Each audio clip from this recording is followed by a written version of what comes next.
Shalom saudara, selamat pagi saudara. Oh, hari ini Allah akan menghampiri hidup saudara dan juga saya. Bagaimana dia akan melepaskan firman-Nya untuk membawa saudara kepada rencana dan tujuannya yang telah ditetapkan membuat hidup saudara. Saya akan melanjutkan lagi mengenai kekuatan ikat janji Allah. Bagaimana saudara hidup di dalamnya, bagaimana saudara bisa melihat kendala-kendala. Saya akan uraikan kendala-kendala yang akan terjadi pada hidup saudara. Tetapi lebih daripada itu, kalau ikat janji Allah telah terbangun antara saudara dengan Allah, dan saudara masuk dalam ikat janji Allah. Ikat janji Allah, bukan Allah berjanji. Saudara hidup dalam penuh kedahsyatan. Saya ajak kita untuk kita berdoa. Terima kasih untuk apa yang telah Engkau siapkan buat hidup kami. Kami tahu bahwa Engkau adalah masa depan buat diri kami. Kami tahu bahwa firman-Mu adalah masa depan buat hidup kami. Berfirmanlah Tuhan buat kami. Kami siap untuk mendengarkannya. Kami tahu bahwa Engkau mengantar kami untuk kami hidup dalam ikat janji bersama dengan Engkau sendiri Tuhan. Kami memberikan diri kami masing-masing supaya baik pihak kami maupun pihak Engkau Tuhan itu tetap memelihara, melestarikan dalam kesetiaan, dalam perjalanan iman, ikat janji yang telah Engkau bangun. Kami siap saat ini bagi Engkau. Berfirmanlah Tuhan. Demi nama Tuhan kami Yesus Kristus. Amin. Minggu lalu saya sampaikan kepada saudara bagaimana Allah memulai dengan ketika Allah berjanji kepada Abraham. Abraham harus melakukan apa yang dia perintahkan karena firman-Nya yang disampaikan kepada hidup saudara, kepada Abraham juga sebagai contoh. Itu adalah firman untuk membangun suatu bentukan daripada ikat janji. Dan di mana kalau ikat janji itu ada dua pihak, yaitu saudara dan Allah, Abraham dan Allah. Kedua-duanya akan melakukan seperti apa yang Tuhan telah tetapkan, seperti apa yang Tuhan telah janjikan, seperti apa yang Tuhan telah rencanakan dalam hidup sini. Saya ingin kita kembali lagi mengutip Kejadian pasal 12 ayat 1 dan ayat 2. Berfirmanlah Tuhan kepada Abraham, pergilah dari negerimu dan dari sanak saudaramu dan dari rumah bapamu ini ke negeri yang akan kutunjukkan kepadamu. Aku akan membuat engkau menjadi bangsa yang besar dan memberkati engkau serta membuat namamu masyhur dan engkau akan menjadi berkat. Aku akan memberkati orang-orang yang memberkati engkau dan mengutuk orang-orang yang mengutuk engkau. Dan olehmu semua kaum di muka bumi akan mendapat berkat. Lalu pergilah Abraham seperti yang difirmankan Tuhan kepadanya. Dan Lot pun ikut bersama-sama dengan dia. Abraham berumur 75 tahun ketika ia berangkat dari Haran. Setiap firman yang mendatangi hidup saudara, bukan hanya Allah berjanji, tapi firman itu adalah merupakan satu area, suatu kesempatan buat saudara untuk saudara bisa mentaatinya. Melakukan seperti apa yang Tuhan firmankan. Dan ini yang dikerjakan oleh Abraham. Sehingga suatu saat Abraham telah siap ketika dia melakukan seluruhnya apa yang Tuhan perintahkan kepada dia. Dia melakukan seluruhnya, maka Allah telah menyiapkan dirinya untuk membangun ikat janji bersama Abraham. Ikat janji sifatnya adalah turun-temurun. Ikat janji sifatnya adalah kekal. Saudara jangan berpikir bahwa ikat janji antara suami dan istri itu bukanlah ikat janji yang kekal. Itu berbicara tentang mitra destiny. Meskipun di Alkitab, Yesus menegaskan bahwa di sorga nanti tidak ada status suami dan dia adalah istriku. Tidak ada. Tidak ada suaminya. Karena mereka hidup sama seperti malaikat, kata Alkitab. Mereka adalah roh-roh. Mereka hanya memiliki pribadi roh. Tetapi itu menunjukkan kepada kita bahwa apapun yang telah mereka bangun selama di muka bumi ini, itu sifatnya kekal. Itu tidak berbicara tentang status dia adalah tetap menjadi istri. Selama di sorga dia adalah istri. Tidak. Itu tidak berbicara tentang hal demikian. Minggu lalu saya sampaikan kepada saudara bahwa Allah berjanji untuk membuat sebuah bangsa yang besar. Allah berjanji Ia akan membangun Abraham menjadi sebuah bangsa yang besar. Dan minggu lalu saya sudah tegaskan kepada saudara bagaimana Allah mengantar Abraham untuk Abraham bisa membuat ikat janji dengan Allah. Lalu kemudian Abraham membuat ikat janji dengan Allah. Ini lain hal lagi. Sehingga apa yang Allah janjikan di Kejadian 12 yang baru saja saudara baca, bisa Allah wujudkan bahwa bangsa dan keturunan Abraham itu adalah Israel. Di Kejadian 15 saudara sudah membaca. Ketika pertama kali Abraham, mari kita lihat Kejadian pasal yang ke-15. Abraham pertama kali membuat ikat janji yang terbangun antara Allah dengan Abraham. Di Kejadian 15. Saudara bisa melihat ada gangguan untuk munculnya, untuk terwujudnya ikat janji itu. Yang pertama adalah, mari kita baca di ayat yang ke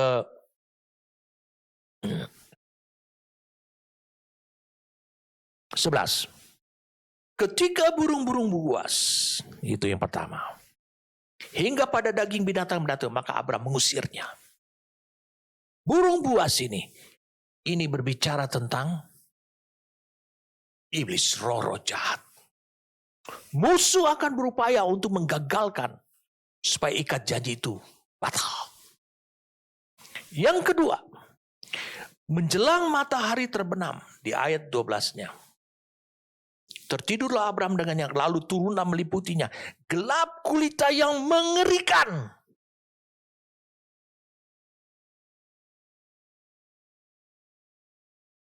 Tapi lupanya Allah mengerjakan bagiannya atas apa yang telah dikerjakan oleh Abraham yang merupakan bagiannya Abraham.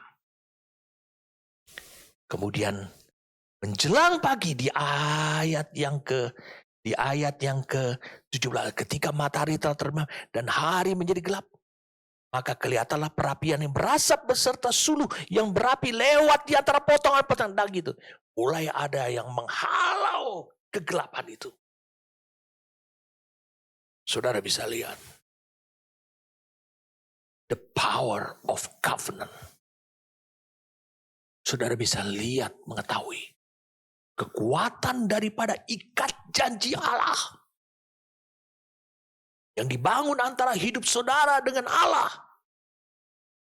Entah itu datang turun-temurun. Dan saudara diberi anugerah oleh Bapa rohani saudara. Untuk saudara disebut keturunannya. Sehingga itu berlaku juga buat hidup saudara. Sama seperti yang dikatakan di dalam 1 Tawarikh 16 ayat 15 dan 17. 1 Tawarikh 16 ayat 15 dan 17.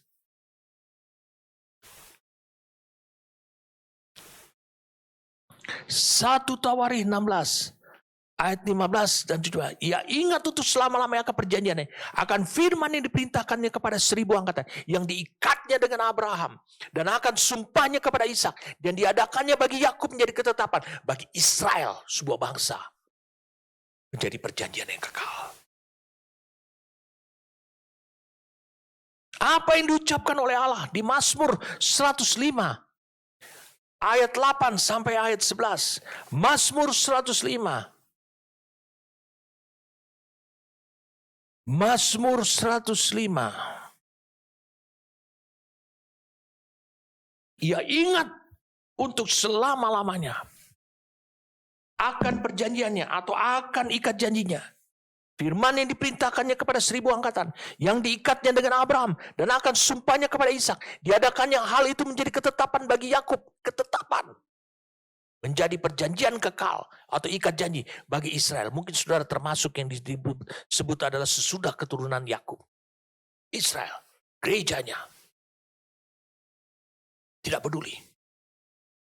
Itu adalah ikat janji yang kekal.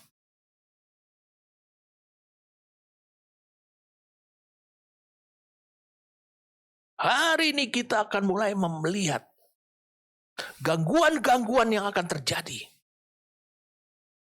burung buas, kegelapan, tapi ikat janji Allah memiliki kekuatan yang dahsyat untuk terus terwujudnya. Karena Allah akan bekerja melalui bersumpah atas dirinya sendiri untuk mengerjakan itu. Bukan karena dia telah berjanji pada saudara, tapi karena ikat janji itu.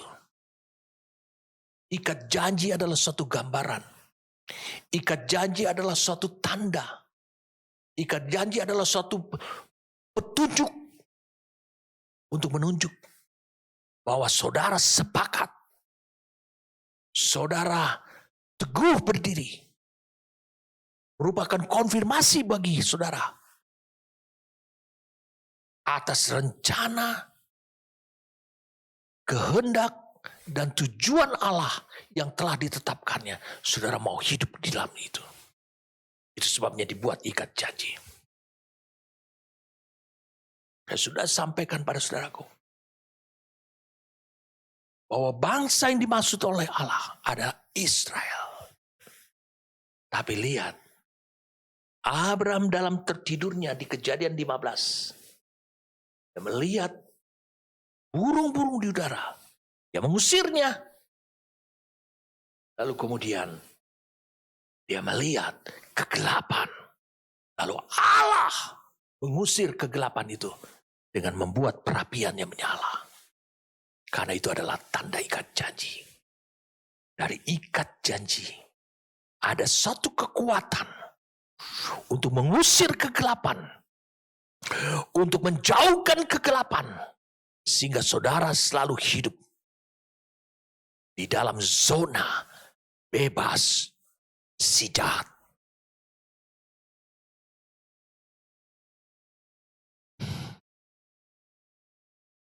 Mari saya ajak saudara untuk bisa melihat mulai gangguan demi gangguan ini. Mari kita lihat sekarang. Matius pasal yang pertama.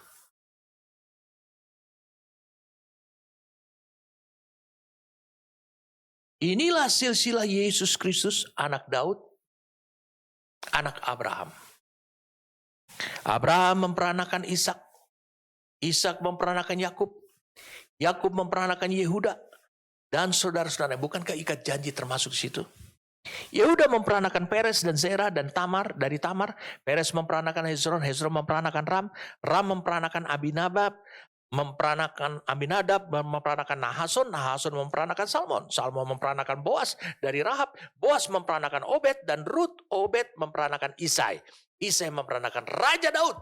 Raja di mana? Di Israel. Berarti ini sampai Daud masih Israel. Daud memperanakan Salomo dari istri Uria. Salomo memperanakan Rehabeam. Lihat, masih Israel. Rehabeam memperanakan Abia.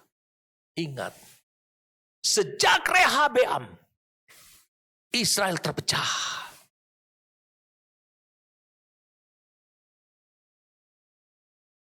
Israel terpecah. Mulai iblis menggunakan kekuatannya, dunia menggunakan kekuatannya untuk menggagalkan terwujudnya ikat janji Allah dengan Abraham kepada generasi-generasi berikutnya. Bukankah Allah berfirman di 1 Tawari yang tadi kita baca 16 ayat 15 dan 17, itu berlaku untuk 1000 angkatan. Wow, ini Allah ganggu. Ini mulai muncul gangguan. Allah mulai diganggu. Jadi pada ayat yang ke-7, Salomo memperanakan Rehabeam. Rehabeam memperanakan Abia. Di sini bukan lagi Israel. Abia tidak pernah.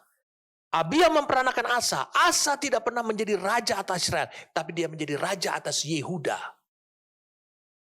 Karena pada masa Rehabeam, kerajaan Israel itu terbelah. Bangsa Israel itu terbelah menjadi 2. 10 suku Saya ulangi, 10 suku berada di bawah kepemimpinan Raja Yerobeam yang memberontak. Yerobeam bin Nebat yang memberontak. Dan hanya 2 suku saja yang disebut dengan kerajaan Yehuda, yang akhirnya disebut adalah bangsa Yahudi, yaitu Yehuda dan Benyamin. Sedangkan Lewi, karena bait suci itu ada di Yerusalem, dan Lewi serta para imam ini meladeni bait suci dan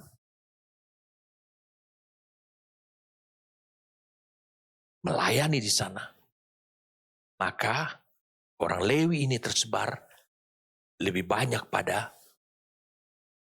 kerajaan Yehuda.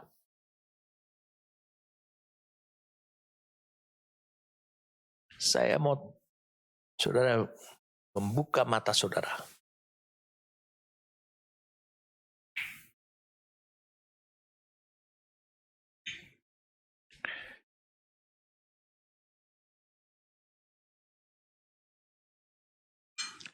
Mari kita baca terus Matius pasal yang pertama ini.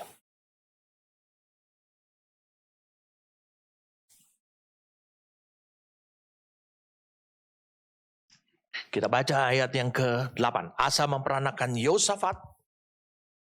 Yosafat memperanakan Yoram. Yoram memperanakan Uzia. Ini Yehuda. Uzia memperanakan Yotam. Yotam memperanakan Ahaz. Ahaz memperanakan Hizkia. Hizkia memperanakan Manasye. Manasye memperanakan Amon. Amon memperanakan Yosia. Yosia memperanakan Yekonya.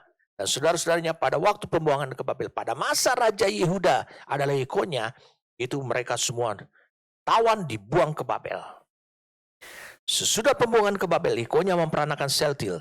Seltil memperanakan Zerubabel. Zerubabel memperanakan Abihud. Abihud memperanakan Eliakim. Eliakim memperanakan Azor. Azor memperanakan Zadok. Zadok memperanakan Akim. Akim memperanakan Eliud. Eliud memperanakan Eliezer. Eliezer memperanakan Matan. Matan memperanakan Yakub. Yakub memperanakan Yusuf, suami Maria yang melahirkan Yesus yang disebut Kristus. Sampai ayat 16. Mereka tetap terpecah 2. Bukankah Allah berjanji bahwa bangsa natural itu di Kejadian 12 itu adalah Israel? Sementara yang 10 suku ini mengaku dia disebut adalah kerajaan Israel. Yang 2 suku disebut adalah kerajaan Yehuda yang akhirnya disebut bangsa Yahudi. Dan saya mau supaya saudara membuka Yohanes pasal yang keempat.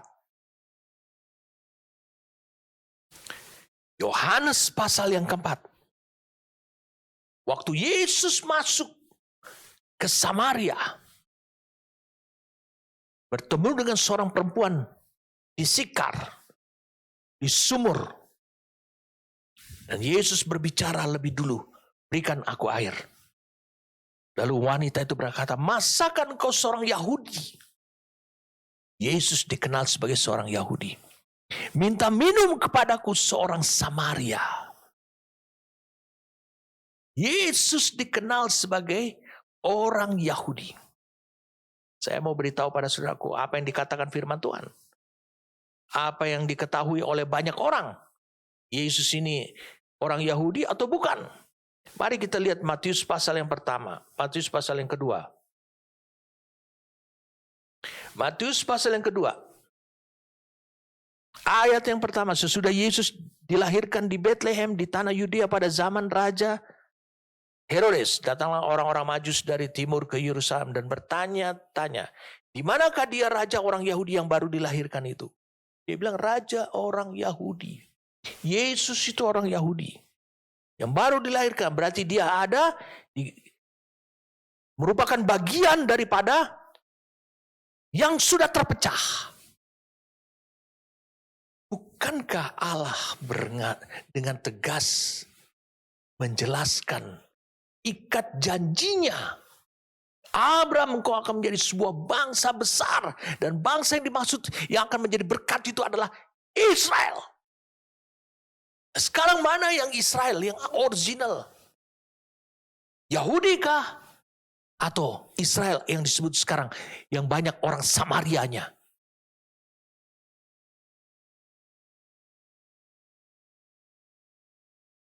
Wow. Lihat ayat yang ke-3 dan 4. Ketika Raja Herodes mendengar hal itu, terkejutlah ia beserta seluruh Yerusalem. Suatu kota terkejut. Rupanya ada raja orang Yahudi. Maka dikumpulkannya semua imam kepala dan ahli Taurat bangsa Yahudi. Lalu dimintanya keterangan dari mereka, di mana Mesias akan dilahirkan. Mereka percaya tentang Mesias. Saya ingin supaya saudara bisa melihat. Iblis tidak diam saja. Saudara bisa bayangkan bagi orang-orang yang hidup selalu dari janji-janji Tuhan, betapa lemahnya mereka, betapa rentannya mereka terhadap serangan iblis untuk menggagalkan perjalanan hidup rohani mereka. Sedangkan mereka yang hidup dalam ikat janji saja diganggu oleh binatang buas dan kegelapan yang meliputi ini. Tapi Allah tidak tinggal diam. Meskipun di Matius pasal yang pertama ini, di ayat 7-nya, kerajaan itu terpecah belah. Tapi saya mau beritahu pada saudaraku, Yesus datang. Meskipun dia adalah bangsa Yahudi, dia datang ke tanah Samaria. Mari kita baca sekarang di dalam Yohanes pasal yang keempat. Yohanes pasal yang keempat. Ketika Tuhan Yesus mengetahui bahwa orang Farisi telah mendengar bahwa ia memperoleh membaptis murid lebih banyak daripada Yohanes. Meskipun Yesus sendiri tidak membaptis, melainkan murid-muridnya, ia pun meninggalkan Yudea dan kembali lagi ke Galilea. Ia harus melintasi daerah Samaria. Ia harus melintasi daerah Samaria. Yudea dipisahkan dengan Galilea oleh satu daerah yang disebut dengan daerah Samaria. Sehingga orang dari Galilea yang mau pergi ke Yerusalem untuk beribadah, untuk mempersembahkan korban, biasanya mereka akan menghindari Samaria dengan cara mereka menyeberangi ke bagian barat, ke bagian timur dulu, Sungai Yordan, lalu mereka menyusur Sungai Yordan. Lalu kemudian mereka baru menyeberangi kembali lagi Sungai Yordan, lalu mereka memasuki tanah Yudea. Hanya untuk menghindari Samaria. Saudara bisa melihat di sini pekerjaan iblis bukan hanya membuat pemecah belah, tetapi menahan apa yang Allah mau kerjakan. Tapi Allah tidak bisa berdiam diri. Oleh karena dia telah membuat ikat janji bersama dengan Abraham. Saya katakan dia telah membuat ikat janji bersama dengan Abraham. Dan ikat janji itu, bangsa yang besar itu adalah Israel. Bukan bangsa yang besar itu adalah Yahudi. Bukan bangsa yang besar itu adalah Yehuda. Bukan bangsa yang besar itu adalah Samaria. Tidak, tapi Israel yang utuh. Allah tetap mengerjakan seperti itu. Kalau kau baca di Yohanes pasal 4, saudara bisa melihat di sini. Di sini bagaimana Allah mengerjakan. Kembali lagi, ikat janjinya, bagiannya, untuk menghalau semua kegelapan itu. Yang terjadi dan yang telah menimpa bangsa Israel, keturunan Abraham.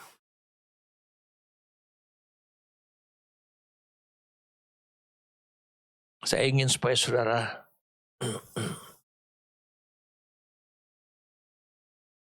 melihat akar permasalahannya di mana. Tapi saya ingin supaya saudara bisa melihat dulu Yohanes pasal 4. Ketika Tuhan Yesus mengetahui bahwa orang-orang Farisi telah mendengar bahwa ia memperoleh, orang Farisi yang mendengar, memperoleh bahwa Yesus telah memperoleh dan membaptis murid lebih banyak daripada Yohanes. Orang dunia berupaya untuk membangun suatu peperangan yang membuat saudara tidak akan fokus kepada tugas dan panggilan saudara. Meskipun Yesus sendiri tidak membaptis, melainkan murid-muridnya. Kita menyamping dulu, karena ini perlu untuk saya jelaskan kepada saudara. Di sini ditegaskan bahwa Yohanes itu disebut ada Yohanes Pembaptis. Tapi berbeda dengan Yesus. Berbeda dengan yang dilakukan oleh murid-murid Yesus. Karena Yesus tidak pernah membaptis. Murid-murid Yesus tidak pernah membaptis orang berdosa.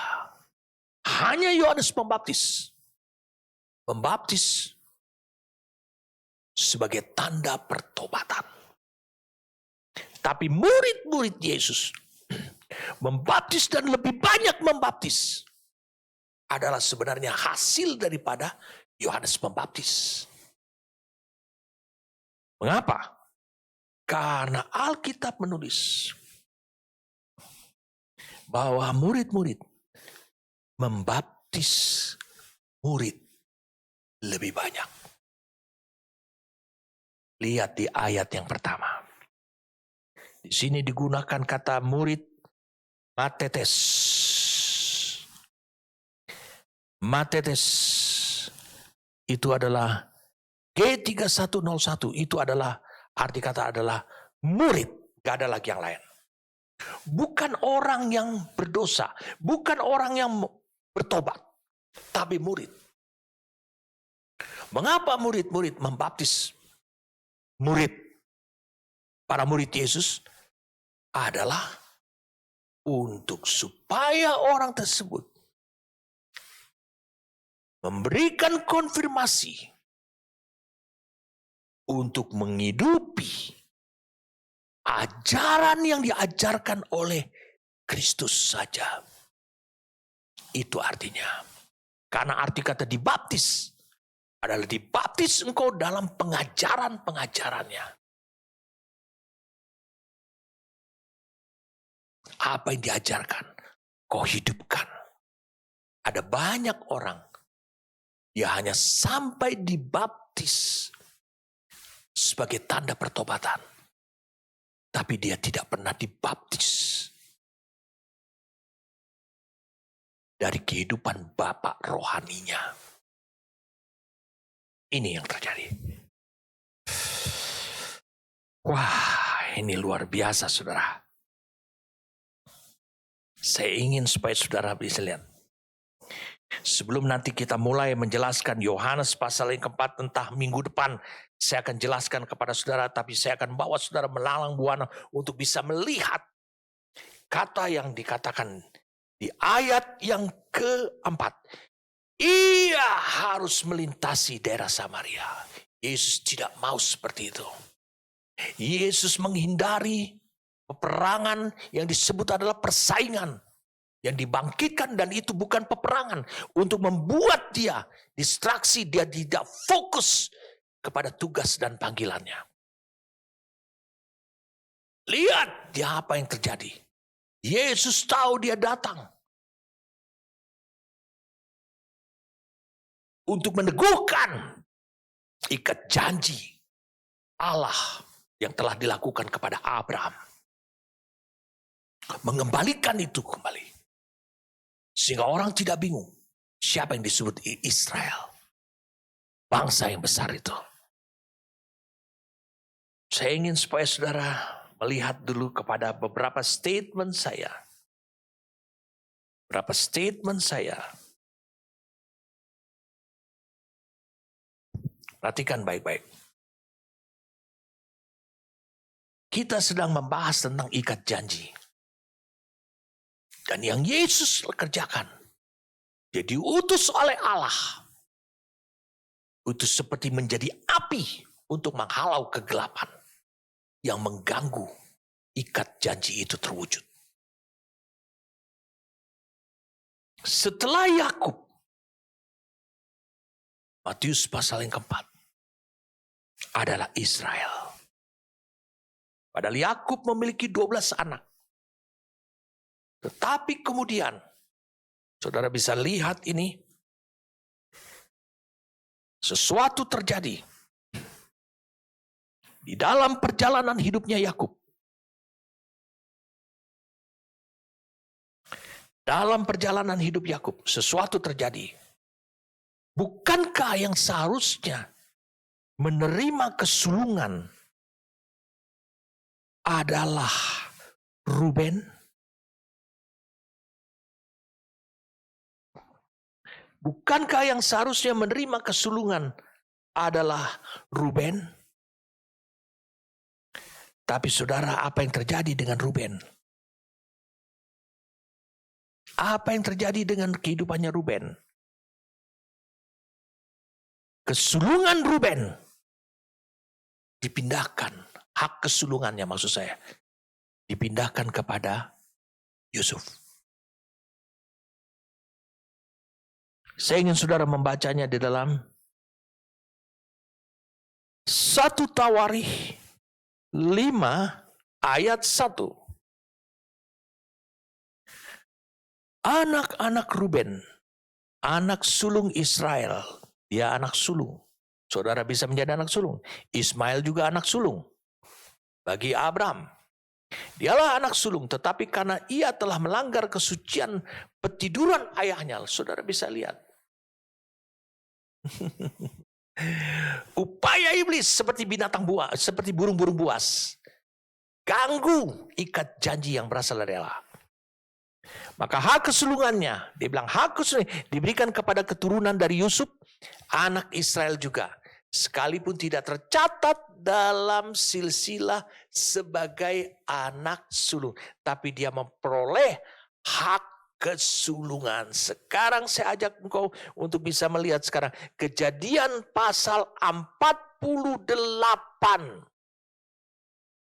Mulai iblis terus berupaya untuk mengganggu ikat janji. Tapi saya mau tegaskan pada saudara, kita Allah sedang berfirman kepada saudara. Dia menegaskan tentang kekuatan ikat janji Allah. Meskipun ada gangguan dari burung buas dan kegelapan gulita. Mari kita lihat sekarang Kejadian 48. Sesudah itu ada orang mengatakan kepada Yusuf, ayahmu sakit. Lalu dibawanyalah kedua anaknya, Manasye dan Efraim. Ketika diberitahukan kepada Yakub, ini sudah di Mesir. Ini Yusuf telah dipromosikan pada jabatan yang tertinggi. Ya, hampir setara dengan Firaun. Telah datang anakmu Yusuf kepadamu. Maka Israel mengumpulkan segenap kekuatannya. Dan duduklah ia di tempat tidurnya. Ingat ini, hak kesulungan sudah ada pada Yusuf. Berkata Yakub kepada Yusuf, Allah yang Maha Kuasa telah menampakkan diri kepadaku di Luz, di tanah Kanan, dan memberkati aku. Serta berfirman kepadaku, akulah yang membuat engkau beranak bercucu, dan aku akan membuat engkau bertambah banyak, dan menjadi sekumpulan bangsa-bangsa. Aku akan memberikan negeri ini kepada keturunanmu, untuk menjadi miliknya sampai selama-lamanya. Bukankah ini yang difirmankan, dijanjikan oleh Allah kepada siapa? Kepada Abraham? Ya. Maka sekarang kedua anakmu yang lahir bagimu di tanah Mesir, sebelum aku datang kepadamu ke Mesir, akulah yang empunya mereka. Akulah yang akan empunya Efraim dan Manasye, sama seperti Ruben dan Simon. Dan keturunanmu yang kau peroleh sesudah mereka, engkaulah yang empunya. Jadi anaknya Efraim, anaknya Manasye itu baru miliknya Yusuf. Tapi kalau Efraim dan Manasye, mengapa? Karena Efraim dan Manasye adalah menjadi disetarakan oleh Yakub dengan paman-pamannya, dengan Yehuda, dengan Ruben, dengan yang lainnya. Menjadi bilangan daripada Israel, dari 12 suku. Yusuf tidak termasuk karena diwakilkan oleh Efraim dan Manasye. Lalu satu suku yang tidak memperoleh tanah, yang adalah pusakanya adalah Tuhan, yaitu Lewi. Jadi pas 12 lagi. Kalau yang mempunyai tetapi dalam pembagian warisan nama mereka akan disebutkan berdasarkan nama kedua saudaranya itu. Kalau aku pada waktu perjalananku dari Padan aku kematian, Rahel di tanah Kanan di jalan ketika kami, ini tidak perlu. Mari kita lihat, ketika Yusuf mulai memberkati, mentahbiskan, mengkonfirmasi aliran berkat itu. Tangan kanan. Ini berbicara tentang keperkasaan dan kesulungan. Ayat 10, adapun mata Israel telah kabur karena tuannya. Jadi ia tidak dapat lagi melihat. Kemudian Yusuf mendekatkan mereka kepada ayahnya. Dan mereka dicium serta didekap oleh ayahnya. Lalu berkatalah Israel kepada Yusuf, tidak kusangka-sangka bahwa aku akan melihat mukamu lagi. Sekarang Allah bahkan memberi aku melihat keturunanmu. Lalu Yusuf menarik mereka dari antara lutut ayahnya. Dan ia sujud dengan mukanya sampai ke tanah. Setelah itu Yusuf memegang mereka keduanya dengan tangan kanan dipegangnya. Dengan tangan kanan dipegangnya Efraim. Yaitu di sebelah kiri Israel. Dan dengan tangan kiri yaitu di sebelah kanan Israel. Lalu didekatkannya mereka. Tapi Israel mengulurkan tangan kanannya dan meletakkannya di atas kepala Efraim. Walaupun ia yang bungsu. Dan tangan kirinya di atas kepala Manasye. Jadi tangannya bersilang walaupun Manasye yang sulung. Sesudah itu diberkatinya lah Yusuf katanya. Nenekku.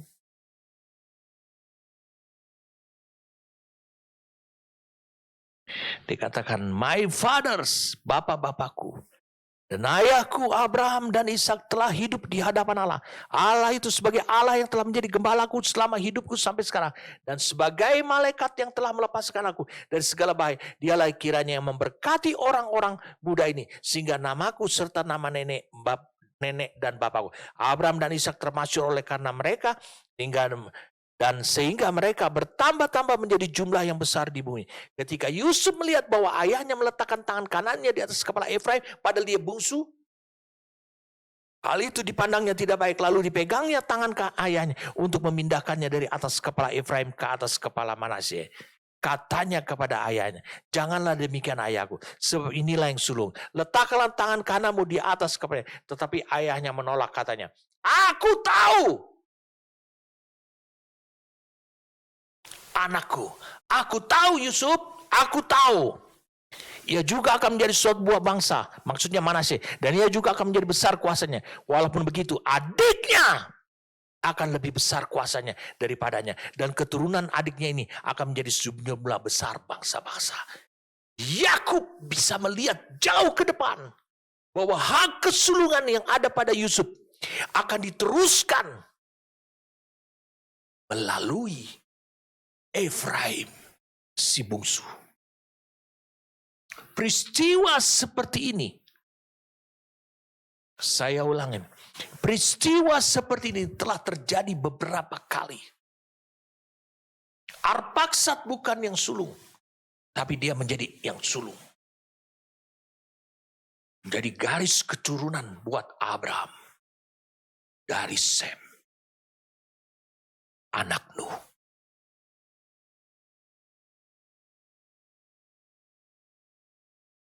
Saudara harus pahami ini.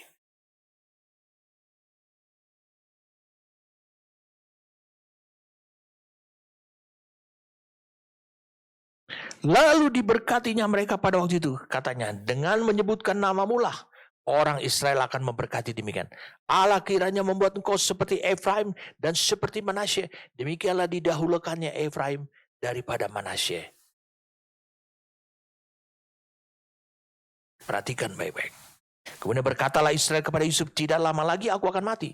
Tapi Allah akan menyertai kamu dan membawa kamu kembali ke negeri nenek moyang. Dan sekarang aku,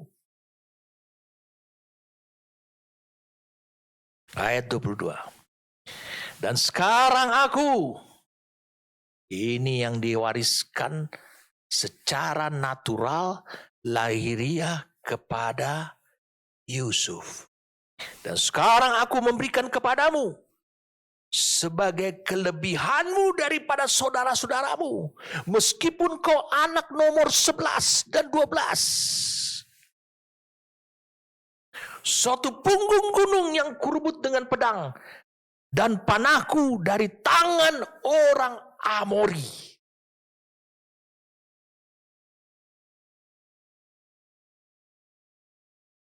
Dari tangan orang Amori. Saya mau beritahu pada saudaraku. Soal Efraim yang bungsu menjadi yang sulung dan menerima hak kesulungan lebih awal. Pernah terjadi Ismail sulung. Tapi Ishak yang menerima semuanya.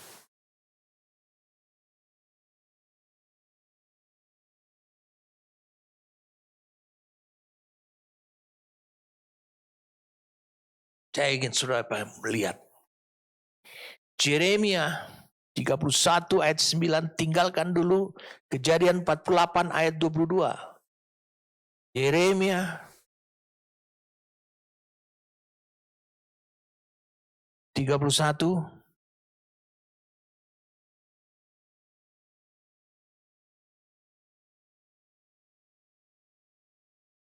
ini apa kata Tuhan?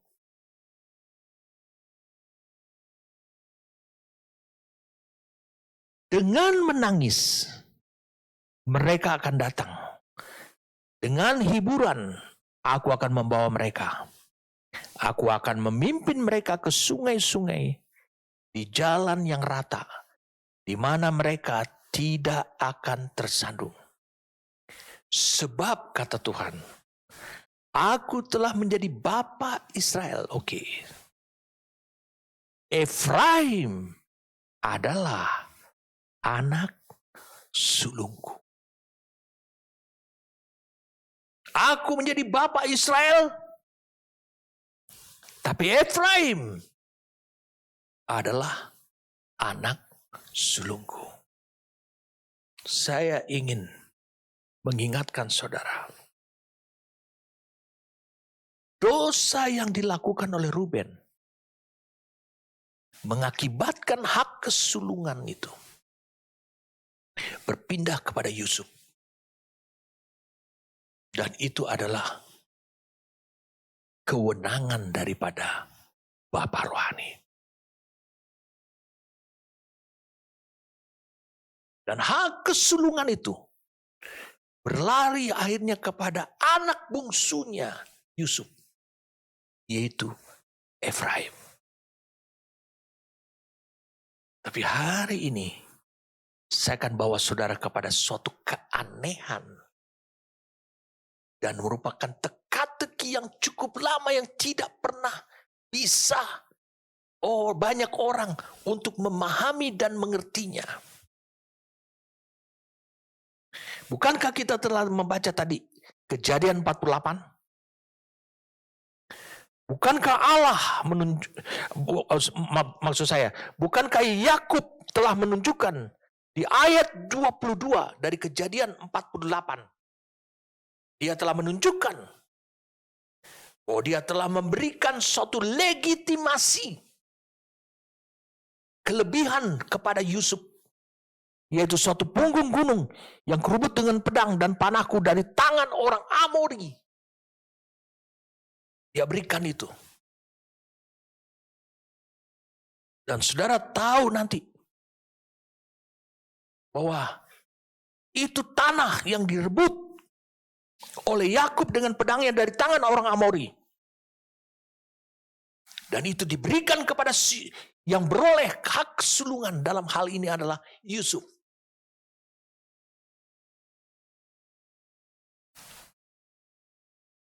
Simpan ini dalam rohmu. Saya akan beritahu kepada saudara bahwa apa yang diberikan oleh Yakub pada hari tuanya kepada Yusuf itu adalah Sikem. Saya ulangi ada lagi, Sikem atau Sikar. Itu yang diberikan. Dan Yeremia 31 ayat 9 dikatakan, Efraim adalah anak sulung Israel Saya ulangi, Allah telah menjadi bapa bagi Israel. Dan dari antara anak-anaknya yang Israel ini, Efraim adalah yang sulung, bukan Yusuf. Jadi Yusuf menerima hak kesulungan, direpresentasikan atau diwakilkan oleh Efraim, si bungsu anaknya. Tapi saya mau bawa saudara pada suatu kebingungan, pada suatu tanda tanya yang luar biasa. Hak kesulungan jatuh kepada siapa? Jatuh kepada Efraim, Yusuf. Mari saudara baca Kejadian 48. Hak kesulungan itu telah dikonfirmasi dengan memberikan sebuah punggung gunung yang direbut dengan pedang. Itu dengan upayanya. Itu merupakan harta aset buat Yakub. Yang dia bagikan kepada keturunan. Dia berikan, padahal Yusuf itu sudah menjadi kaya raya. Dia memiliki segala-galanya di Mesir. Tapi tetap, karena Allah yang menjanjikan tanah Kanaan, itu menjadi pusaka buat Israel. Maka Yakub memberikan bagiannya pada Yusuf, yaitu satu punggung gunung. Kemudian kita lihat, karena Yakub menjelang kematiannya di Kejadian pasal 49. Kemudian Yakub memanggil anak-anaknya dan berkata, datanglah berkumpul supaya kuberitahukan kepadamu apa yang akan kamu alami, apa yang akan terjadi di kemudian hari dari anak-anakmu. Berhimpunlah kamu dan dengarlah, ya anak-anak Yakub. Dengarlah kepada Israel ayahmu, Ruben, kaulah anak sulungku, kekuatanku dan permulaan kemegahanku. Kaulah yang terutama dalam leluhuran, yang terutama dalam kesanggupan. Engkau yang membual sebagai air, tidak lagi engkau yang terutama. Sebab engkau telah menaiki tempat tidur ayahmu, waktu itu engkau telah melanggar kesuciannya, dia telah menaiki tiduranku. Itu sebabnya dia kehilangan hak kesulungan. Tawarikh 5 ayat 1. Saudara bisa lihat, yang menerima hak kesulungan adalah Yusuf. Dan di Kejadian 48, yang menerima,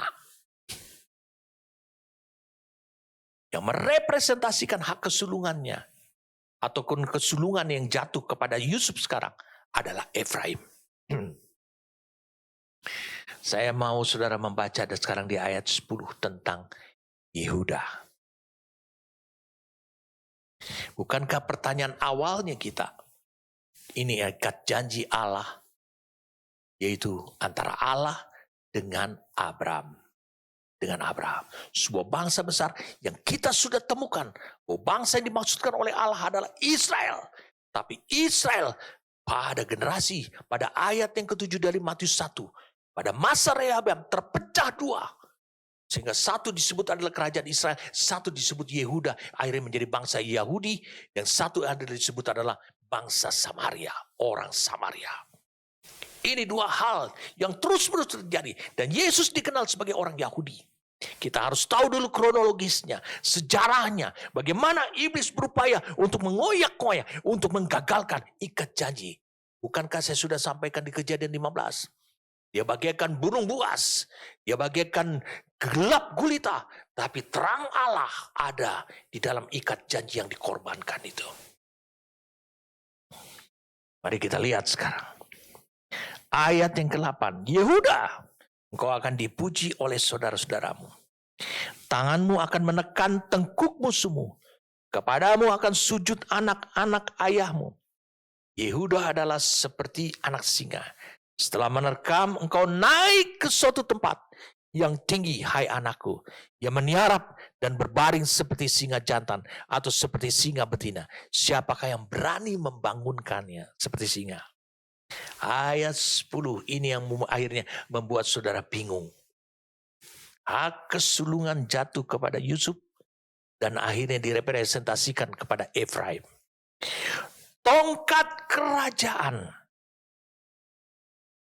tidak akan beranjak dari Yehuda ataupun lambang pemerintahan dari antara kakinya sampai dia datang yang berhak atasnya.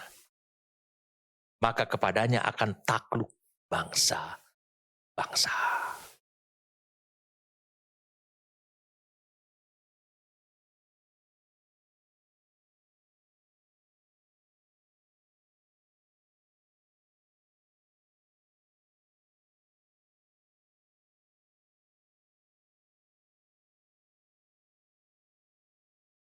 Sesuatu yang aneh. Gimana hal ini? Inilah yang dilihat Yakub. Inilah yang diterima Yakub dari Tuhan.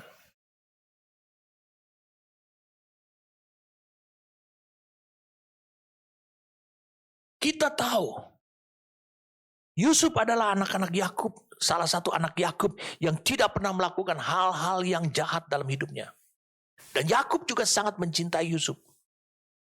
Dan kita tahu hubungan yang jahat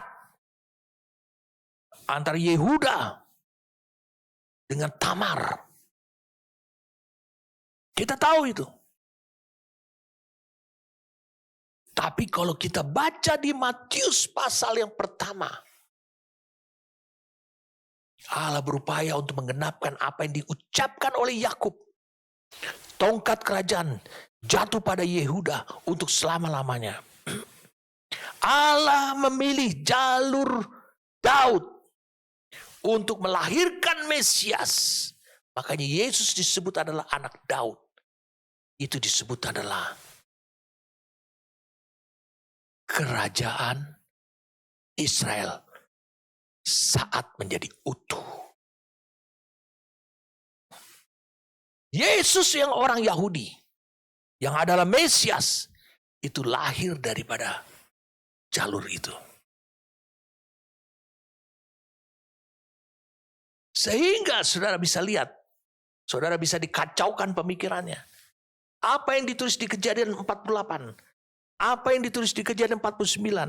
Kalau kau baca dari ayat 49 ayat 18-nya, lihat apa yang dikatakan oleh Yakub. Aku menanti-nantikan keselamatan yang daripadamu ya Tuhan. Ini keselamatan apa? Keselamatan dari serangan iblis, dosa, kesukaran, musuh, penderitaan. Saya ingin supaya saudara bisa melihat ketetapan Tuhan itu jelas. Dia ingin membangun, dia ingin mewujudkan ikat janji dia dengan Abraham. Saya ingin supaya saudara bisa dijelaskan clear hari ini. Mari saya ajak saudara untuk bisa melihat apa yang saya mau sampaikan ini. Perhatikan baik-baik.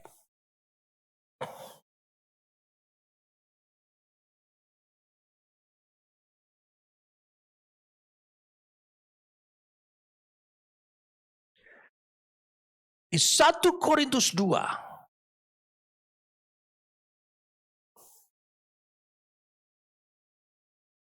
ayat 6. Sungguh pun demikian kami memberitakan hikmat di kalangan mereka yang telah matang. Yaitu hikmat yang bukan dari dunia ini. Dan yang bukan dari penguasa-penguasa dunia ini. Yaitu penguasa-penguasa yang akan ditiadakan. Tapi yang kami beritakan ialah hikmat Allah yang tersembunyi dan rahasia yang sebelumnya dunia dijadikan. Telah disediakan Allah bagi kemuliaan kita. Tidak ada dari penguasa dunia ini. Ini yang disebut dengan burung-burung buas. Dan kegelapan gelap yang mengenalinya. Sebab kalau sekiranya mereka mengenalnya, mereka tidak menyalibkan Tuhan yang mulia. Allah mewujudkan itu dengan menggunakan hikmat ilahinya. Sehingga iblis menyangka bahwa dia sudah menggagalkan ikat janjinya Abraham. Atau janji Allah kepada Abraham untuk menjadikan sebuah bangsa yang besar dan memberkati bangsa tersebut. Mari kita mulai penjelasannya. Mari kita mulai dari Kejadian pasal 49 tadi, saudara. Tahap demi tahap. Tahap demi tahap. Ini harus terjawab. Karena perpecahan, pekerjaan iblis, kita sudah lihat. Yehuda hidup dalam dosa. Yusuf berupaya dianiaya, menderita. Lalu kemudian apalagi yang terjadi? Kita lihat kemudian yang terjadi adalah terjadi perpecahan. Rehabeam terpecah menjadi Yerobeam. Kerajaan Israel dengan kerajaan Yehuda. Sampai akhirnya melahirkan Yesus. Tetap mereka terpecah. Tembok memisah ada. Jangan kau berpikir bahwa Allah bingung. Yang mana yang disebut dengan keturunan Abraham. Perhatikan apa yang dikatakan oleh Yakub. Karena Yakub melihat ini di masa yang akan datang. Dia menantikan keselamatan. Mari kita lihat sekarang. Kejadian 49 ayat yang ke-10. Kita lihat baik-baik. Tongkat kerajaan tidak akan beranjak daripada Yehuda. Berarti itu kekal. Kapan?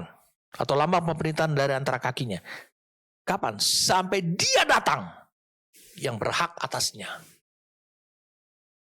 Maka kepadanya akan takluk bangsa-bangsa. Kalau kau baca dalam King James Version, kau akan mengerti. Saya akan coba buka dalam Amplified Classic Bible.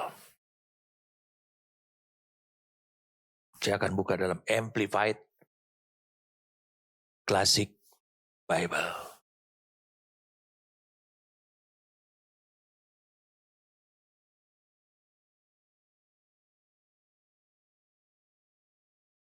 Kejadian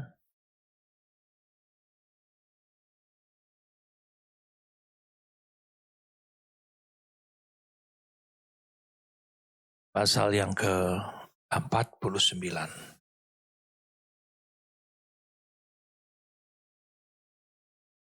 Dalam Amplified Classic Bible.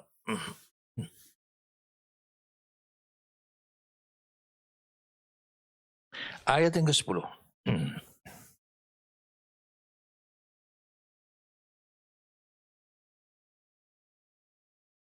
The scepter or leadership shall not depart from Judah. Lalu kemudian dikatakan, nor the ruler's staff from between his feet.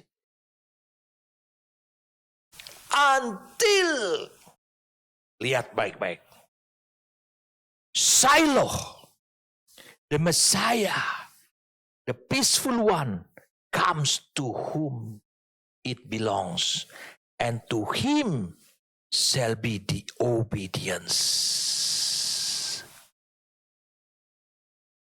Kalau kau baca, kalau kau lihat dalam terjemahan bebasnya, kalau kau lihat itu dalam terjemahan bebasnya, ini sangat memudahkan buat kita. Mari kita lihat dalam terjemahan bebasnya, itu dikatakan seperti ini.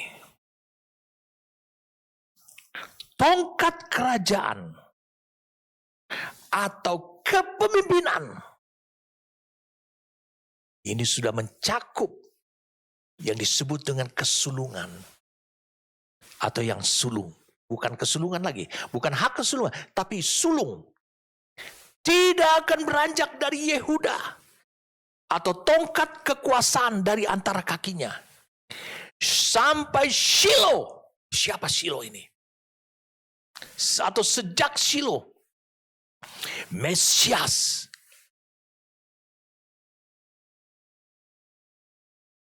pendamai itu datang kepada yang memilikinya, dan kepadanya lah manusia mentaat.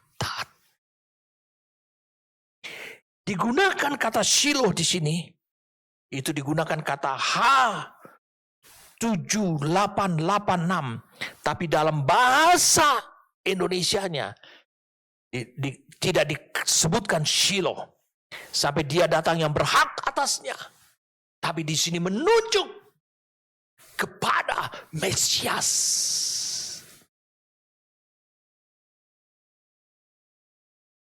Wah, luar biasa saudara. Mesias akan mengerjakan kembali lagi menjadi sulungnya Israel.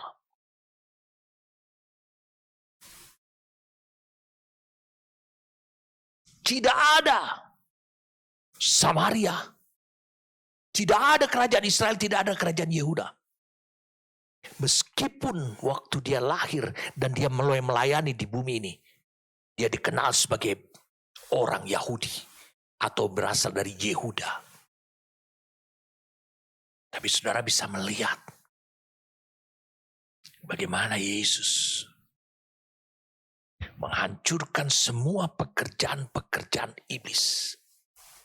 Saya ajak saudara untuk bisa melihat 1 Yohanes pasal yang ketiga.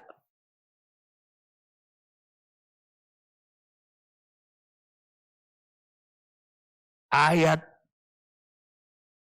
yang ke-8. Barang siapa tetap berbuat dosa, berasal dari iblis. Sebab iblis berbuat dosa dari mulanya. Untuk inilah anak Allah menyatakan dirinya. Yaitu supaya ia membinasakan. Supaya ia dikatakan apa? Menghancurkan perbuatan ataupun pekerjaan-pekerjaan iblis. Kerajaan Yerobeam berpisah, pecah dengan kerajaan Rehabeam, yaitu Yehuda. Israel dengan Yehuda. Itu kira-kira tahun 900 sebelum Masehi atau sebelum Kristus lahir. Dan itu berlangsung terus. Perbedaan-perbedaan makin tajam terus dibangun untuk menghalangi berkatnya. Apa yang Allah mau berikan didasarkan pada ikat janjinya kepada Abraham. Itu tidak terjadi. Tapi Yesus datang. Kejadian 49 ayat yang ke-10 ini. Dia adalah Shiloh itu yang berhak atasnya. Dia akan menyatukan kembali lagi Israel secara keseluruhan. Tidak ada Samaria. Tidak ada Yahudi. Semua yang dibangun, pekerjaan si jahat. Perbedaan-perbedaan yang makin tajam. Karena Samaria awalnya hanya pisah dua kerajaan. Dua teritorial. Dua kepemimpinan. Tapi dibuat makin tajam. Dibuat makin tajam. Sampai kepada ibadat. Sampai kepada penyembahan kepada Allah. Sampai kepada tempat dan kiblat untuk menyembah. Dibuat perbedaan. Sampai kepada pengertian firman. Dibuat perbedaan. Begitu tajamnya saudaraku. Yesus menyelesaikan pekerjaan-pekerjaan. Menghancurkan pekerjaan-pekerjaan iblis. Sekarang terjawablah sudah. Mengapa Yesus menghindar?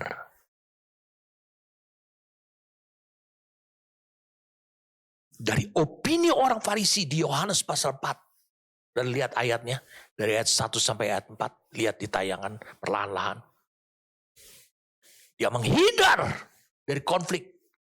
Karena orang Farisi mulai menggempar-gemborkan. Wow, dia membaptis. Murid-muridnya Yesus itu membaptis lebih banyak daripada murid Yohanes Pembaptis. Daripada Yohanes Pembaptis membaptis. Itu dua hal perbedaan. Yesus tidak mau tergabung karena dia datang bukan untuk tujuan itu. Dia datang bukan untuk mendapatkan banyak murid. 1 Yohanes 3 ayat 8. Dia datang, dia memanifestasikan diri untuk menghancurkan semua pekerjaan-pekerjaan iblis. Yang 900 tahun yang silam, hampir 1000 tahun. Tidak bisa terselesaikan, dia selesaikan. Ini dasarnya Yesus. Saya akan sampaikan pada saudara. Mari kita lihat lagi. Api Tuhan. Di Kejadian 15. Di antara potongan itu. Ketika gelap gulita, api itu mulai menghalau kegelapan. Api Tuhan itu dikobarkan lagi oleh siapa? Oleh Israel melalui Musa. Ulangan 30. Saudara bisa lihat Ulangan 30.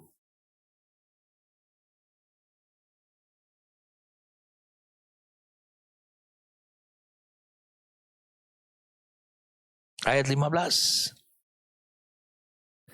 Musa berkata, ingatlah aku menghadapkan kepadamu pada hari ini kehidupan dan keberuntungan, kematian dan kecelakaan. Perhatikan baik-baik. Karena pada hari ini aku memerintahkan kepadamu untuk mengasihi Tuhan Allahmu dengan hidup menurut jalan yang ditunjukkannya dan berpegang pada perintah, ketetapan dan peraturannya, supaya engkau hidup dan bertambah banyak dan diberkati oleh Tuhan Allahmu di negeri ini kemana engkau masuk untuk menduduki. Musa menyatakan kembali lagi bagaimana engkau bisa hidup dalam ikat janji Allah dengan Abraham. Karena itu adalah porsinya Abraham. Dia mentaati Tuhan. Tetapi jika hatimu berpaling dan kau tidak mau mendengar, bahkan kau mau disesatkan untuk sujud menyembah kepada Allah lain dan beribadah kepadanya, maka aku memberitahukan kepadamu pada hari ini bahwa pastilah kamu akan binasa. Tidak akan lanjut umurmu di tanah kemana engkau pergi, menyeberangi sungai Yordan untuk mendudukinya. Perhatikan, Musa juga dalam membuat ikat janjinya kepada bangsa Israel, dia menunjukkan bahwa burung buas dan gelap gulita akan menyerang. Dia sudah menunjukkan itu. Kalau engkau menyembah hal lain, itu engkau ditelan oleh burung buas. Kemudian ayat yang ke-19. Aku memanggil langit dan bumi menjadi saksi terhadap kamu pada hari ini. Kepadamu aku menghadapkan kehidupan dan kematian, berkat dan kutuk. Pilihlah kehidupan supaya engkau hidup, baik engkau maupun keturunanmu. Dengan mengasihi Tuhan Allahmu, mendengarkan suaranya dan berpaut padanya. Sebab hal itu berarti hidupmu dan lanjut umurmu untuk tinggal di tanah yang dijanjikan Tuhan. Dengan sumpah kepada nenek moyangmu, yakni kepada Abraham, Ishak dan Yakub, untuk memberikannya kepada mereka. Dengan sumpah kepada nenek moyangmu. Berarti itu ikat janji. Maukah saudara untuk hidup dalam ikat janji yang sama? Allah mengerjakannya dengan hikmat Allah yang tidak dikenal. Meskipun iblis berupaya untuk menghancurkan, menggagalkan dari setiap generasi-generasi. Tapi saudara udah tahu 1 Tawarikh pasal yang ke-16. Ayat 15 sampai 7. Ya ingat ikat janjinya kepada ribuan angkatan, 1000 angkatan. Ya ingat apa yang diberikan pada Abraham, Ishak dan Yakub. Dia tahu solusinya. Yesus harus datang. Sebut Shiloh, Mesias, untuk menghancurkan segala pekerjaan-pekerjaan iblis yang membuat perpecahan makin tajam. Saya ingin supaya saudara melihat apa yang diucapkan Musa di Ulangan 30 ayat 15 sampai 20 ini. Ini sebenarnya adalah bagian daripada 2 raja-raja. 2 raja-raja. Minggu depan saya akan lanjutkan lagi lebih tajam lagi supaya saudara memahami dan saudara mengerti bagaimana melangkah hidup dalam ikat janji Allah. 2 Raja-Raja pasal yang ke-18.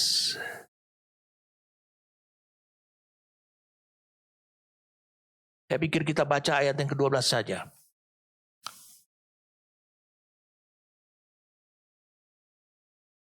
Ayat 11. Raja Asyur mengangkut orang Israel ke dalam pembuangan ke Asyur dan menempatkan mereka di Halah pada sungai Habor. Jadi mereka jadi tawanan di kerajaan Asyur.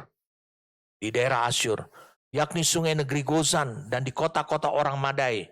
Oleh karena mereka tidak mau mendengarkan suara Tuhan seperti apa yang diucapkan oleh Musa tadi, Allah mereka, dan melanggar perjanjiannya, yakni segala yang diperintahkan oleh Musa hamba Tuhan. Mereka tidak mau mendengarkannya dan tidak mau melakukannya. Saudara bisa lihat tetap, iblis berupaya terus untuk merusak ikat janjinya itu. Ikat janji itu turun-temurun. Padahal Musa menuntut Israel hanya untuk menyembah Allah saja, mengikuti jalan yang ditunjukkannya, berpegang pada perintah dan ketetapannya dan peraturannya.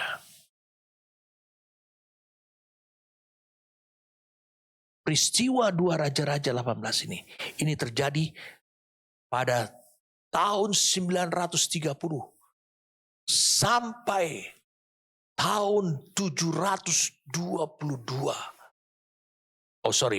Maksud saya. Terjadi pada tahun 722 sebelum Masehi. Perpecahan terjadi tahun 930 sebelum Masehi. Dan Yakub telah melihat, aku menantikan keselamatan itu. Dia melihat Shiloh. Karena hanya Shiloh yang akan mengembalikan seluruhnya dan membalikkan semua pekerjaan iblis. Mereka diperbudak, ditempatkan di Asyur, di Madai, Habor, Gozan, dan lain-lain tempat. Lalu kemudian Raja Asyur membawa orang-orang dari negerinya, ditempatkan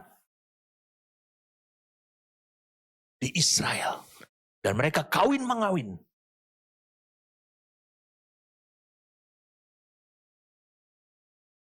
Perhatikan apa yang diucapkan oleh Musa. Musa mengucapkan untuk menjaga pelestarian ikat janjinya Abraham dengan Allah itu. Tapi Musa hanya sampai di perbatasan tanah Kanan. Lalu dilanjutkan oleh Yosua. Dan di Yosua, kalau engkau baca dalam Yosua 24. Mari kita lihat Yosua 24. Sebelum kita berdoa. Kemudian Yosua mengumpulkan semua suku orang Israel di Sikem. Dipanggillah para tua-tua para Israel, para kepalanya, para hakimnya, dan para pengatur pasukannya. Lalu mereka berdiri di hadapan Allah. Wow, di Sikem. Kita melihat ada beberapa poin penting sekali di sini. Mari kita lihat. Kalau kau baca di ayat 1 sampai ayat 33 ini. Ini Israel memasuki tanah Kanan, menduduki tanah Kanan. Maka Yosua mengadakan ikat janji lagi dengan bangsa Israel. Mengingatkan ikat janji apa yang ada pada Abraham. Saya mau beritahu pada saudaraku, Yosua bukan nama originalnya dia. Nama originalnya dia adalah Hosea. Dalam bahasa Ibrani, Yosua itu adalah ditulis dengan kata Yehosua. Sama seperti Yesus. Dalam bahasa Ibrani, sama seperti Yesus. Yesus juga disebut oleh Yehosua. Tetapi mengapa disebutkan adalah Yesus? Oleh karena Israel mengalami penjajahan dari Persia, Media, lalu kemudian ada percampuran dialek dengan bahasa Aramik. Sehingga pada waktu Persia itu mulai menjajah, maka terjadi perubahan. Dan ketika Yunani mulai masuki daerah Israel, terjadi perubahan lagi. Yesua akhirnya menjadi Yesu. Pada masa Persia, Yesua menjadi Yesu. Saudara bisa lihat dari Persia ke Media, ke Aramik, Yesua menjadi Yesu. Itu Yosua sama, Yesus sama. Tapi Yosua belum pernah dijajah. Jadi makanya dia disebut ada Yehosua. Dan akhirnya Yehosua itu menjadi Yesua dan akhirnya menjadi Yesu. Lalu kemudian orang-orang Yunani untuk anak laki-laki selalu akhirnya diberi akhiran S. Dari kata Yesus itu, Yesu itu anak laki-laki. Menurut Yunani harus diberi S, makanya disebut Yesus. Saya ingin saudara lihat dalam tayangannya.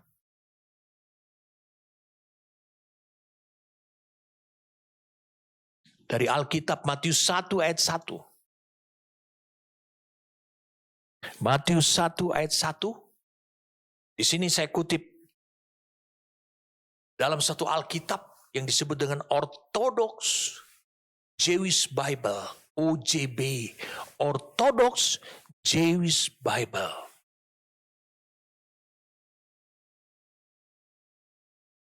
Orthodox Jewish Bible. Di sini ditulis, this is the Sefer Toldot of Rebe, Melek Hamosiah, Yehosua ben David ben Avraham. Itu dalam Orthodox Jewish Bible Matius 1. Ternyata Hamosiah Yehosua. Jadi kitab Yosua itu nggak ada. Adanya kitab Yehosua. Bahasa Ibrania. Ternyata Yesus juga bernama Yehosua. Jadi Musa menjagai supaya ikat janji ini berlangsung terus kepada generasinya Joshua. Joshua juga mengingatkan ikat janji itu supaya ini berlangsung sampai seterusnya. Tapi ternyata tahun 900 sebelum Masehi Israel terpecah. Yosua, meskipun Yosua memimpin orang Israel masuk ke tanah Kanaan. Mungkin jadi pertanyaan buat kita. Nama yang sama dengan Yesus, ya artinya sang penyelamat. Jadi Yosua memperbaharui apa yang diucapkan Musa. Saya ingin ikat janji yang disebutkan Yosua 24 ini kita uraikan. Yang pertama adalah Yosua meneguhkan keyakinan Israel agar umat Israel, bangsa Israel, mengingat segala sesuatu yang telah dikerjakan Tuhan untuk keselamatan dan kesejahteraan umat Israel. Saudara bisa baca itu dari ayat 2 sampai ayat 13. Itu pun tertulis dalam Ulangan 6 ayat 21 sampai 24. Dan Ulangan 26 ayat 5 sampai 9. Saya pikir saudara tulis saja. Yang kedua, ikat janji Yosua ini. Yosua 24 ini. Umat yang sedang berkumpul memilih Tuhan dan Allah sebagai Allahnya dan menolak dewa-dewa bangsa lain. Itu dari ayat 14 sampai 24. Lalu Israel menjawab. Ayat 21-nya kalau saudara baca. Israel itu menjawabnya dengan tegas. Tetapi bangsa itu berkata kepada Yosua, tidak hanya kepada Tuhan saja kami akan beribadah. Ayat 24-nya juga dikatakan, lalu jawab bangsa itu kepada Yosua, kepada Tuhan Allah kita kami akan beribadah dan firman-Nya akan kami dengarkan. Mereka menjawab. Sehingga mereka berada di arena aman dari burung buas dan gelap gulita. Yang ketiga, suatu ikat janji dan syarat-syaratnya harus diikat pada hukum yang dituliskan. Sebab Yosua meminta ini dituliskan pada ayat 25 sampai ayat 28. Tuliskan dan dibuat batu di situ. Nah, tolong perhatikan ini baik-baik. Semua detail ikat janji ini yang diucapkan oleh Yehosua atau Yosua ini, yang sebenarnya adalah konfirmasi ulang apa yang diucapkan oleh Musa. di perbatasan tanah Kanaan. Karena Musa tidak bisa masuk. Apa yang dikatakan Musa? Itu mengkonfirmasi ulang. Supaya turun-temurun. Apa yang Allah mau kerjakan. Itu dilandaskan pada ikat janjinya kepada Abraham. Tapi saya mau beritahu pada saudara.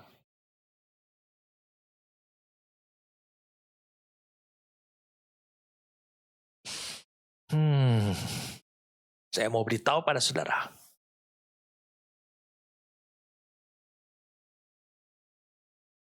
Pasal 24 ayat 1 ini. Menulis demikian.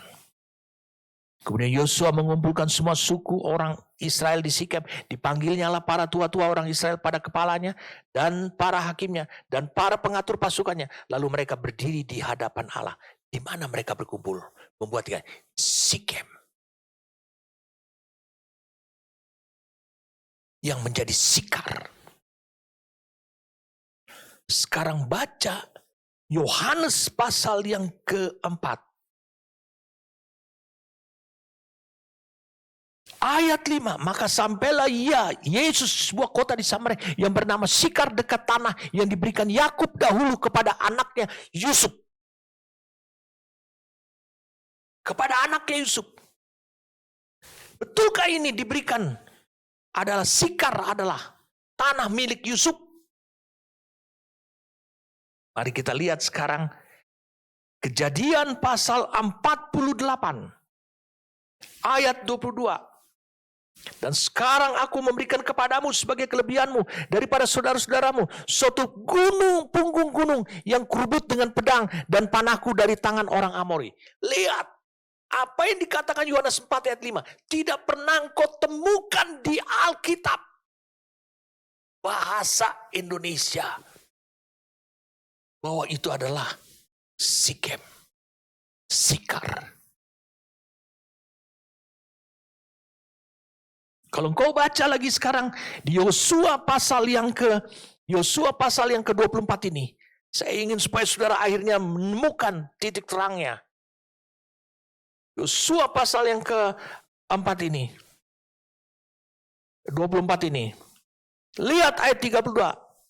Tulang-tulang Yusuf yang dibawa orang Israel dari Mesir dikuburkan mereka di Sikem, di tanah milik yang dibeli Yakub dengan harga 100 kesita dari anak-anak Hemor bapa Sikem, dan yang ditentukan bagi Bani Yusuf menjadi milik pusaka mereka sebagai kesulungan.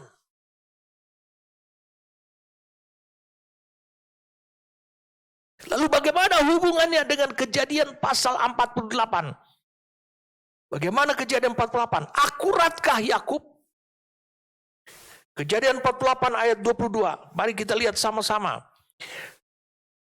Dan sekarang aku memberikan kepadamu sebagai kelebihanmu daripada saudara-saudaramu sebagai kesulungan. Punggung gunung yang kurubut dengan pedang. Dan panahku dari tangan orang Amori. Lihat di sini. Dalam King James Version. Moreover, I have given to thee one portion above thy brethren, which I took out of the hand of the Amorite with my sword and with my bow.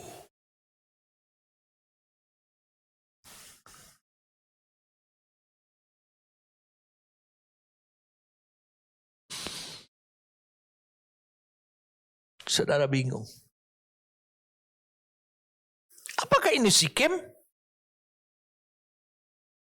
Karena bukti-bukti lain Yosua yang menguburkan tulang-tulang Yusuf dan Bani Yusuf yang mati itu di Sikem. Karena itu adalah hak warisnya dia sebagai kesulungan. Yohanes juga menulis hal ini demikian. Apakah Yakub akurat pada ikat janji Abraham kepada Allah? Apakah dia akurat? Saudara, saya mengajak saudara untuk bisa melihat Kalau saudara mau melihat dalam Alkitab,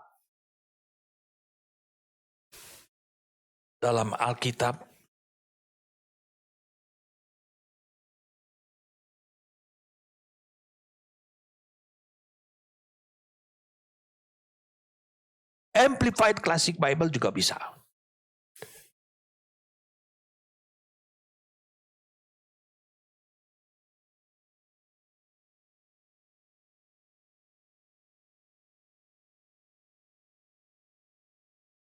Ayat 22. Moreover I have given to you, Joseph. Artinya Yusuf, one portion. Kemudian dikatakan, diterjemahkan dalam bahasa aslinya. One portion, kelebihan satu porsi. Itu disebut dengan kata Shechem. Shechem artinya. One mountain slope, punggung gunung. More than any of your brethren. Which I took, reclaiming it out the hand of Amorites with my sword and with my bows. Saudara bisa lihat aja apa yang ada dalam kurung. One portion itu ditulis dengan Shechem. Jadi aku telah memberikan Shechem. Kejadian 48 ayat 22 ini. Sekarang aku memberikan kepadamu Shechem. Sebagai kelebihan daripada saudara-saudaramu. Wah, luar biasa saudara. Yakub sangat akurat melihat. Itu sebabnya Yosua berdiri sebagai orang Efraim. Yang juga merupakan memiliki hak kesulungan. Di Sikar. Dan dia menguburkan tulang-tulang Yusuf. Semua tulang-tulang Yusuf di Sikar.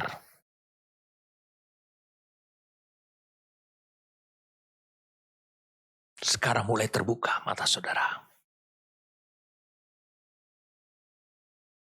Haleluya. Begini caranya Shiloh Yesus. Menurut 1 Yohanes 3 ayat 8. Datang ke Sikar. Karena di sana ada banyak hal yang merupakan keyakinan orang-orang Samaria. Yang saat itu terpecah. Oleh karena pekerjaan iblis selama hampir 1000 tahun tidak terselesaikan. Dia datang ke sana untuk menghancurkan segala pekerjaan iblis. Minggu depan akan selanjutkan.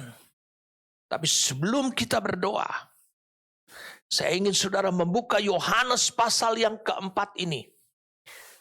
Saudara langsung lompat ke ayat 29.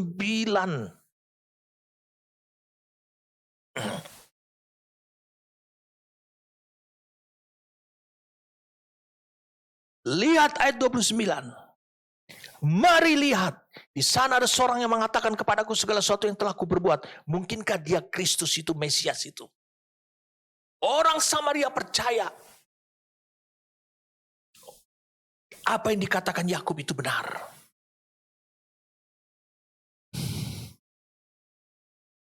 Itu sebabnya Yesus harus melintasi Samaria. Untuk tujuan apa? Menghancurkan segala pekerjaan iblis. Bukan hanya penginjilan. Apa yang dibangun ribuan tahun, hampir 1000 tahun. Oleh pekerjaan iblis, dia mau hancurkan itu. Dia bilang tongkat pemerintahan. Disebut di Kejadian 49 ayat 10, tidak akan beranjak dari Shiloh, dari Yehuda, dari Yahudi. Dia diakui oleh sebagai orang Yahudi dari wanita Samaria. Ya, aku Yahudi.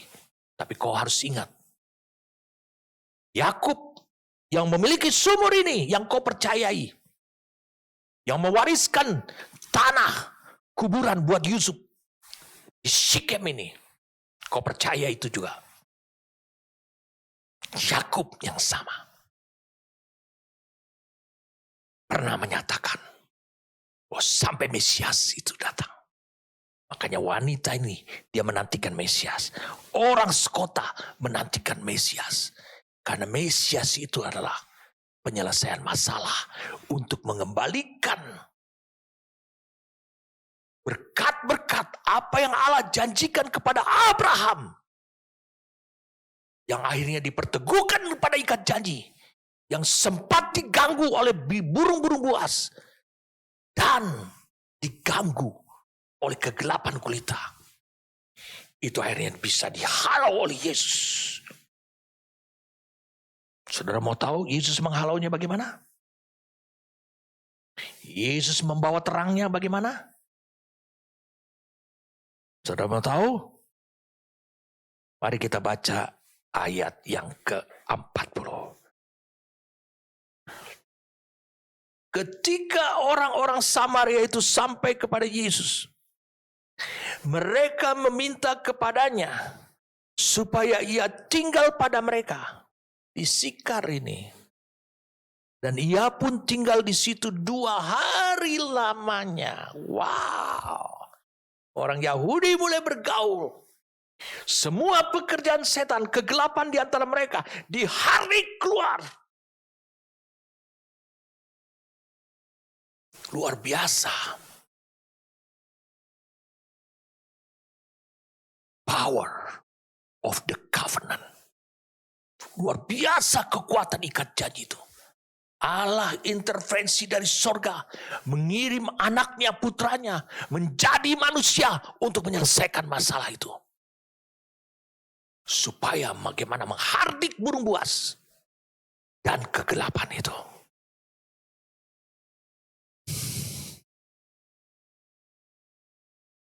Tidakkah saudara sadar? Kalau Bapa rohanimu memiliki ikat janji dengan Allah, dan kau adalah anak-anaknya, tidakkah engkau rasakan mulai saat ini, sejak beberapa waktu yang lalu, ketika engkau mentaati suara Bapamu itu, tidakkah engkau merasakan semua pekerjaan iblis, si jahat dalam hidupmu, itu dihardik keluar, dihalau keluar, karena ada kekuatan daripada ikat janji Allah. Amin.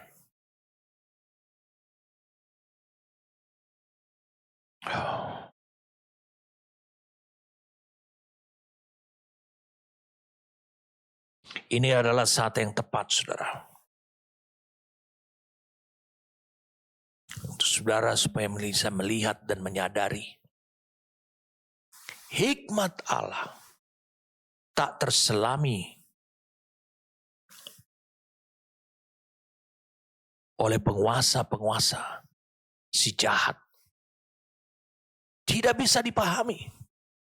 Mereka bisa merancangkan hal yang jahat dalam hidup dan mencoba untuk menggagalkan hidupmu. Tapi hikmat Allah yang dianugerahkan kepada hidup saudara yang mau berpegang pada perintah dan firman Tuhan. Sampai firman itu mengeluarkan dan menghasilkan hikmat Allah. Tidak akan bisa, justru akan menghardik segala pekerjaan si jahat.